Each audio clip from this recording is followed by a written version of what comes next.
Hey folks, welcome back to the bench. Well, I'm doing some more work on the RC Snowmobile tonight. Figured I'd see if I can do something about the front end, the steering, the servo, the shocks, that sort of thing. I've also decided to use maybe a TRX 2.5R or 3.3 engine for it because I think it'll be a good fit for the simple reason that it has a rear exhaust port as opposed to a side exhaust port. And also, I think I can use some off-the-shelf Traxxas parts to create a drivetrain of some sort using some belts or a combination of belts and gears off of the can't remember what the touring car is called, but hopefully that'll work out. Like I say, I need to get the funds together first before I can buy all that stuff. So I'm going to do what I can with what I've got tonight.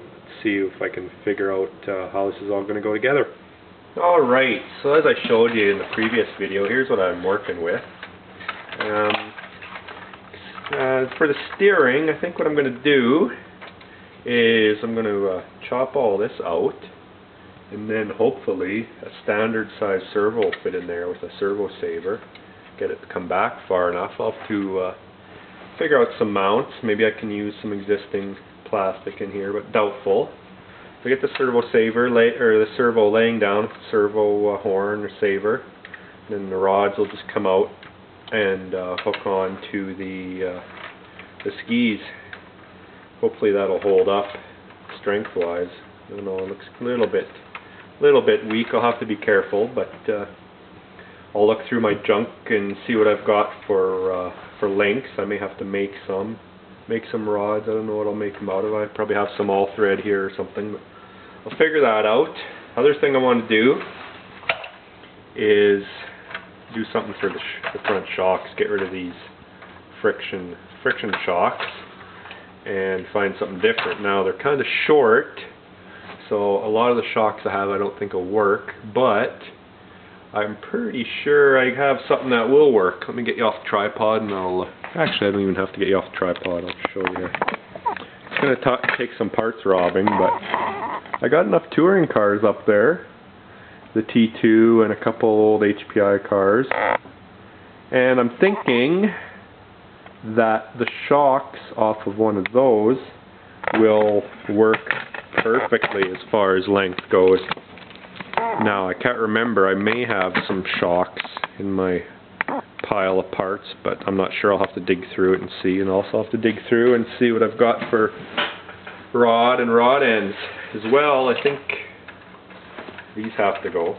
Pretty chintzy trailing arms. That'll be easy enough too. I'll make a linked with some rod ends and have them both up here and down here. That should be a pretty simple fix. And the final thing, though I probably won't worry about that tonight, is it has plastic runners. It'd be nice to have kind of like a simulated carbide on the bottom with some steel wire or something. But that's not high on the priority list. First things first, find a servo and see if I can get it to fit in here.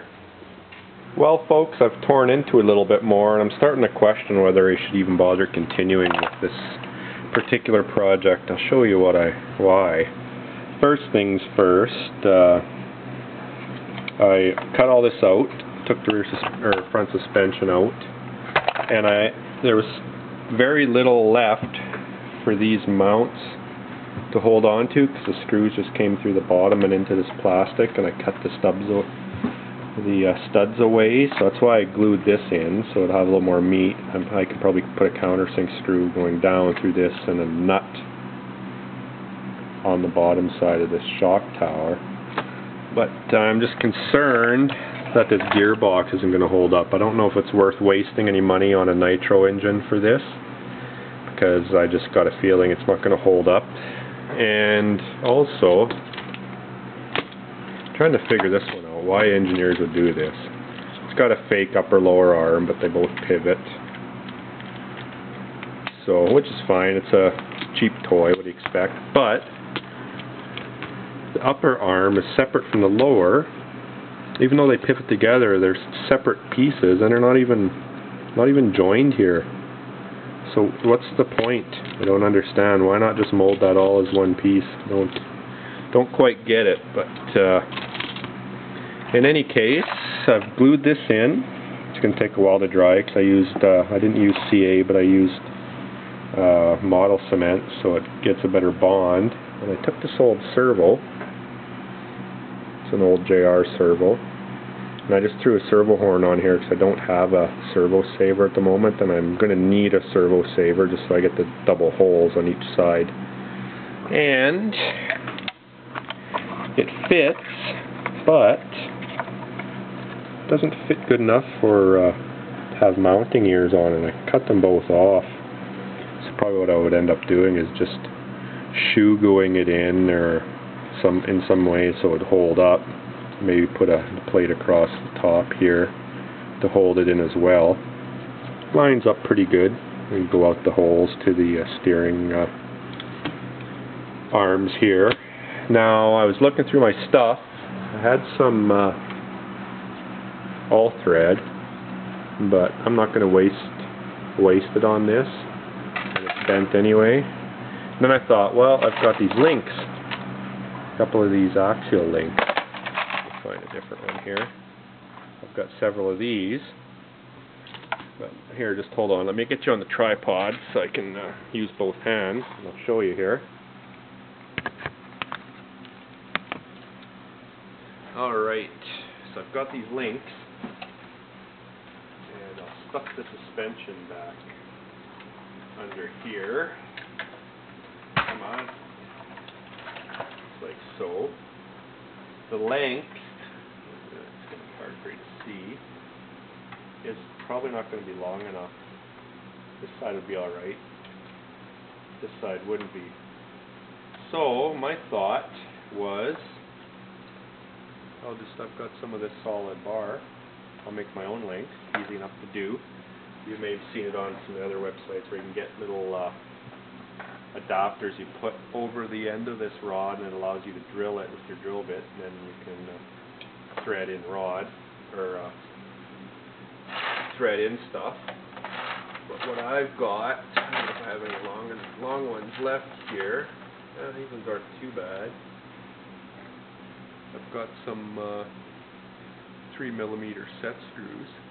I guess you could call them set screws. It's pretty long for set screws, but what I would do is get this to the right length, throw it into my lathe, center drill this, tap it, thread that in, like so, and then that would allow me to put a rod end on there. So that would be simple enough. I really can't do much of anything until that styrene glue dries. Well, I guess I could do one more thing. I guess I could see if I could rig up some trailing arms. Now I got these loose. They mount under here. So, and lo and behold, these axial links look like they're going to be almost the right length. It might be just a tad long, but I can take them down just a little bit. Actually, they are going to be a little long, because once you put the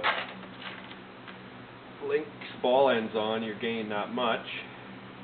So I can just cut this off. They're not threaded all the way through, but they are drilled all the way through, so I can just run my tap in and tap it out a little bit more. So you just shorten these up and throw them on, at least throw them on, and see how it's going to work. Now these factory ones, they fit over top of a stud there. That's what I would do. Cut that off, and that would give me the ability to put the ball end in. That fits over as it is. That wouldn't give me the play. So let's at least give that a try for this evening while that glue is drying. Well, folks, I hit another snag. Didn't even think of this. Got this. I didn't cut this down yet. I just put the ends on. But tell me what problem you see. Fits all right in there. But as soon as I throw a screw in there, there isn't enough. So if you can see, there isn't enough clearance there for for the steering. So I'm going to have to think about this, and I think what I might do is, I've got some Dubro ball ends for one thing, which might be a little lower profile. Take a look here and see. This is a Traxxas one. Take a look on there. Little bit more clearance, but then it hits up against the arm there. So might be able to make this work with the idea I have, and what I was thinking I would do. So I was take a 3mm screw. It's pretty tight on the Dubro one, so that might be a better idea. Put the screw in there, cut the head off, and braze it so that that screw is a permanent part of this ball end. And then I'd have to drill this out, and then the screw would slip through, and then I've got plenty of room there to put a nut on the bottom.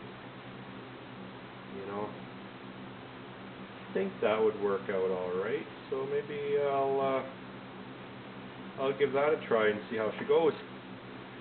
Let's go make some fire and come back to this. Well, brazing the ball end on a screw is a bust, as I kind of figured it would be, because those ball ends, the Dubro ones, I'm not sure about these ones, I might try this one, but the Dubro ones in any case are brass, some sort of brass alloy as well, and it just melts when you try to heat it up. So I'm kind of stuck right now as to what I should do. Maybe you guys can give me some ideas, but my brain's not working full capacity tonight, so I can't think of how I'm going to do this. Maybe these rod ends are made of steel, but I doubt it. They're probably made of brass too, and they'll melt. I could probably solder instead of brazing, and that would hold it in there, but I think in any case I'm just going to go into the house and get on the computer and do some digging, maybe come up with some ideas. Now I know that the new bright snowmobiles are a better starting point for this sort of thing, so who knows. I might cut my losses on this unit and just say to heck with it. But I don't know, I'll go do some surfing and find out. Sorry this update didn't show you a little bit more, but maybe you guys can help me out. In any case, talk to you later.